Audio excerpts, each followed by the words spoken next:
Vamos falar de esporte agora, Videlão, mudar de assunto? Vamos diminuir um pouco, né, o ambiente para trazer também uma situação muito mais leve nessa sequência da nossa programação. Né? O final de semana, né, Sofia, foi agitado também na Série D com Asa e CSA que entraram em campo para decidir uma vaga na próxima fase da competição. Silas Emanuel de volta aqui com a gente também no telão para poder trazer detalhes. Silas, final de semana muito positivo para o futebol de Alagoas com o avanço dos nossos representantes para a próxima fase na Série D, não é isso, Silas?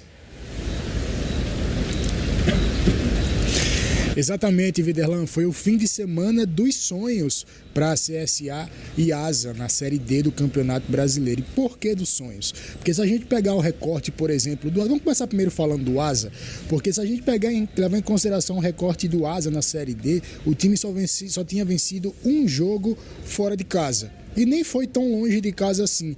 Foi contra o CSE em Palmeira dos Índios. Fora isso, nenhuma partida que o Asa precisou fazer fora de Alagoas, ele conseguiu voltar de lá com 3 pontos. Mas conseguiu nesse sábado. Foi a Sergipe, a Arena Batistão, em Aracaju, e acabou conseguindo vencer o Sergipe por 1-0. O placar foi magrinho, mas ele foi suficiente aí para fazer o Asa avançar de fase. E um jogo em que o Asa ligou o modo segurança. E eu digo isso porque eu tive a oportunidade de acompanhar essa partida em Arapiraca, ao lado de alguns torcedores, e o Asa, pelo que a gente conseguiu ver, ele desempenhou muito bem esse papel defensivo. Ele não sofreu sustos. O goleiro alvinegro praticamente não precisou trabalhar. Apenas, claro, levando em consideração as reposições de bola, mas ele não fez nenhuma grande defesa que eu me lembre nesse momento. E por aí você tira a consistência defensiva desse time alvinegro, diferente do ataque, porque o Sergipe, ele atacava bastante o Asa e dava ao alvinegro a oportunidade de contra-ataques.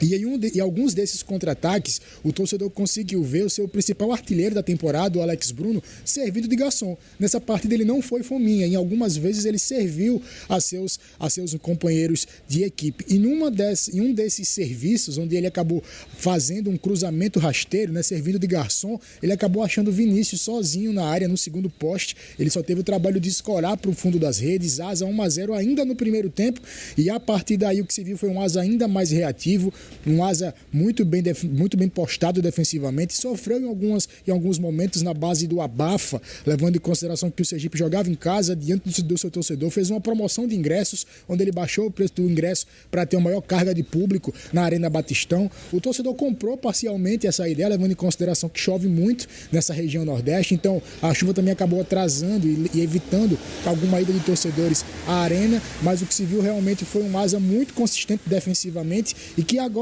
está sentado na poltrona, comendo aquela pipoquinha, só assistindo o seu possível adversário, para descobrir quem vai ser o adversário da próxima fase.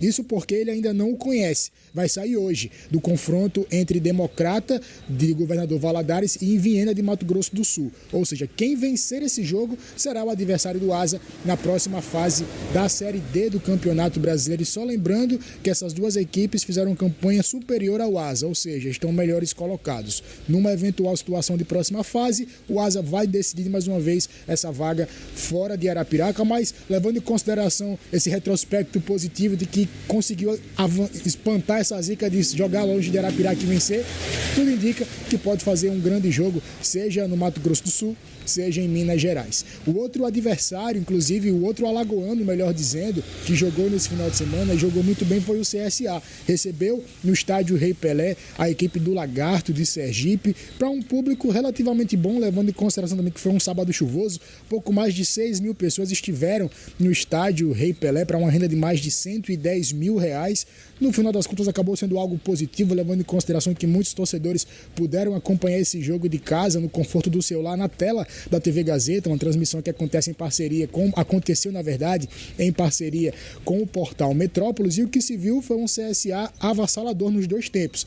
Praticamente não deu espaço para a equipe sergipana jogar, sempre no ataque, sempre criando as melhores oportunidades, até chegou a abrir o placar no primeiro tempo com o Rian Santana, mas a arbitragem acabou assinalando o impedimento. Vale lembrar que nesse pedaço da competição ainda não temos a presença do árbitro de vídeo, portanto foi um impedimento assinalado dentro do campo, e com a bola rolando o CSA foi muito superior. Os gols saíram no segundo tempo. Matheus Melo abriu o placar no contra-ataque, numa indecisão da zaga entre o zagueiro e o goleiro da equipe do Lagarto. Vai que eu vou, deixa que eu deixo. Deixaram realmente, o menino se fez, só tocou na saída do goleirão.